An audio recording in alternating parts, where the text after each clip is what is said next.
Hello, my little Niblings. How are you? It's Bedtime Stories with Auntie time. And tonight we're going to continue reading the complete tales of Winnie the Pooh.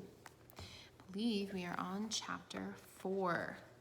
Let me find my place. Hopefully you are all snuggled up and ready to read, relaxed with maybe your favorite blanket and pillow, maybe a stuffed animal or two, cup of tea, whatever it is that you feel like you need to relax. Here we are, and we're gonna read chapter 4, in which Eeyore loses a tail and Pooh finds one.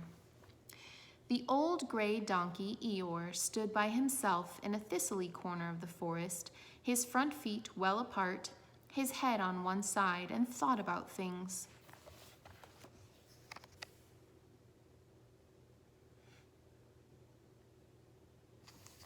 Sometimes he thought sadly to himself, "Why?"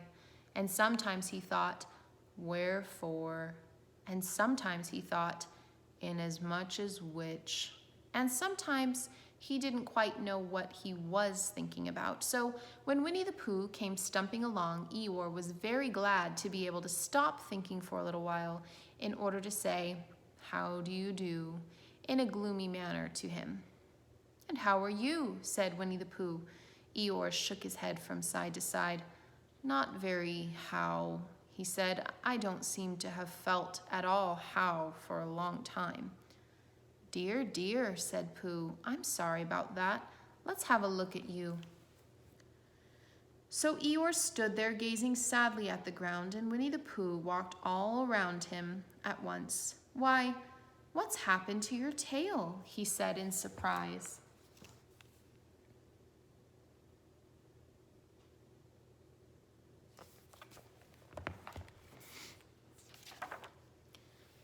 "What has happened to it?" said Eeyore.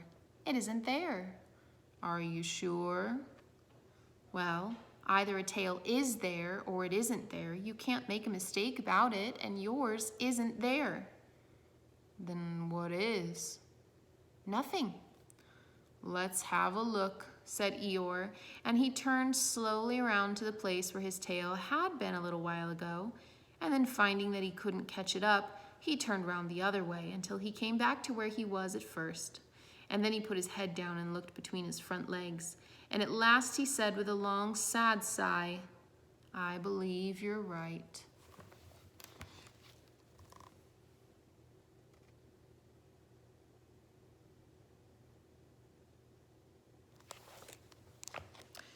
"Of course I'm right," said Pooh. "That accounts for a good deal," said Eeyore gloomily. "It explains everything. No wonder." "You must have left it somewhere," said Winnie the Pooh. "Somebody must have taken it," said Eeyore. "How like them," he added after a long silence. Pooh felt that he ought to say something helpful about it, but didn't quite know what, so he decided to do something helpful instead. "Eeyore," he said solemnly, "I, Winnie the Pooh, will find your tail for you." "Thank you, Pooh," answered Eeyore. "You're a real friend," he said. "Not like some," he said. So Winnie the Pooh went off to find Eeyore's tail. It was a fine spring morning in the forest as he started out.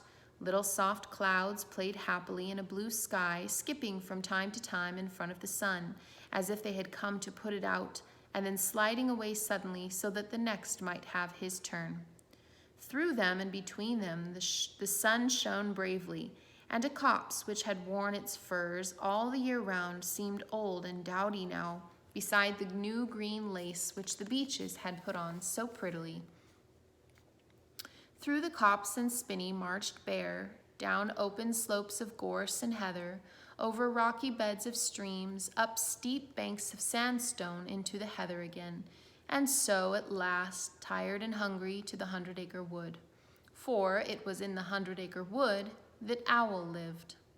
"And if anyone knows anything about anything," said Bear to himself, "it's Owl, who knows something about something," he said. "Or my name's not Winnie the Pooh," he said, "which it is," he added, "so there you are." Owl lived at the Chestnuts, an old-world residence of great charm, which was grander than anybody else's, or so it seemed to Bear, because it had both a knocker and a bell pull. Under the knocker, there was a notice which said, "Please ring if an answer is required." Underneath the bell pull, there was a notice which said, "Please knock if an answer is not required." These notices had been written by Christopher Robin, who was the only one in the forest who could spell.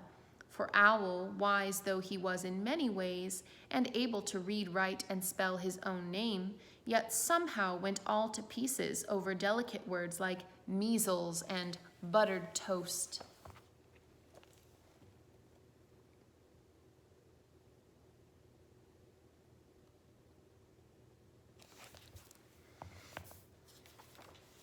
Winnie the Pooh read the two notices very carefully, first from left to right, and afterwards, in case he had missed some of it, from right to left.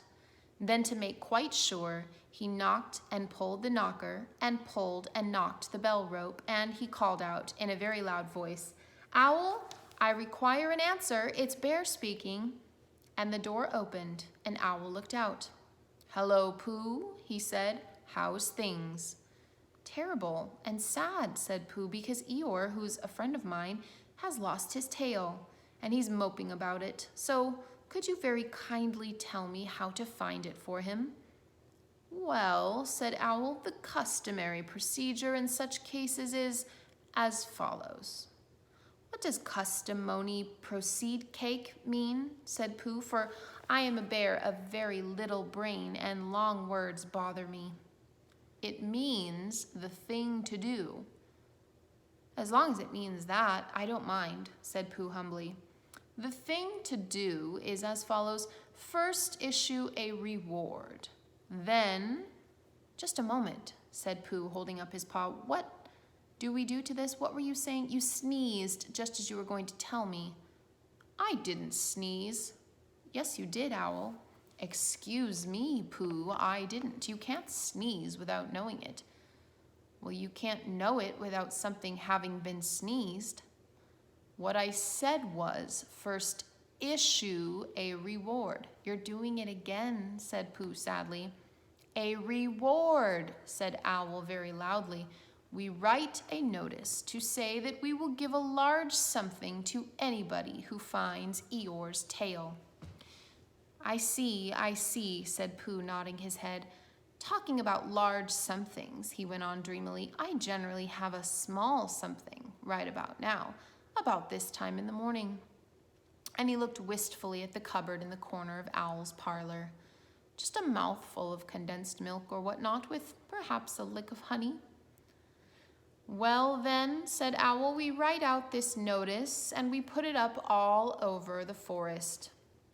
"A lick of honey," murmured Bear to himself, or not, as the case may be, and he gave a deep sigh and tried very hard to listen to what Owl was saying, but Owl went on and on and on, using longer and longer words, until at last he came back to where he started, and he explained that the person to write out this notice was Christopher Robin.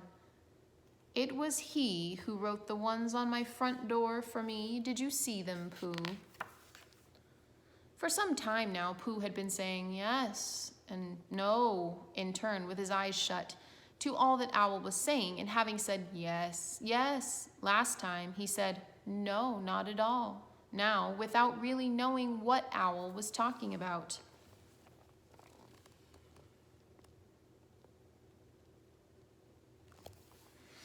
"Didn't you see them?" said Owl, a little surprised. "Come and look at them now." So they went outside, and Pooh looked at the knocker and the notice below it, and he looked at the bell rope and the notice below it. And the more that he looked at the bell rope, the more he felt he had seen something like it somewhere else, sometime before. "Handsome bell rope, isn't it?" said Owl. Pooh nodded.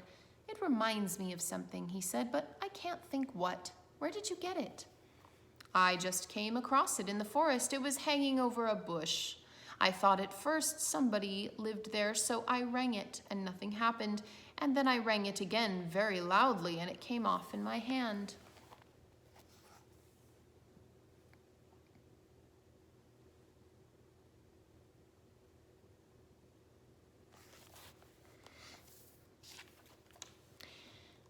And as nobody seemed to want it, I took it home and... Owl, said Pooh solemnly, you made a mistake. Somebody did want it. Who?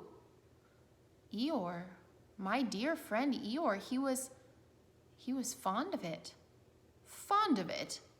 Attached to it, said Winnie the Pooh sadly. So with these words, he unhooked it and carried it back to Eeyore. And when Christopher Robin had nailed it on in its right place again, Eeyore frisked about the forest, waving his tail so happily that Winnie the Pooh came over all funny and had to hurry home for a little snack of something to sustain him.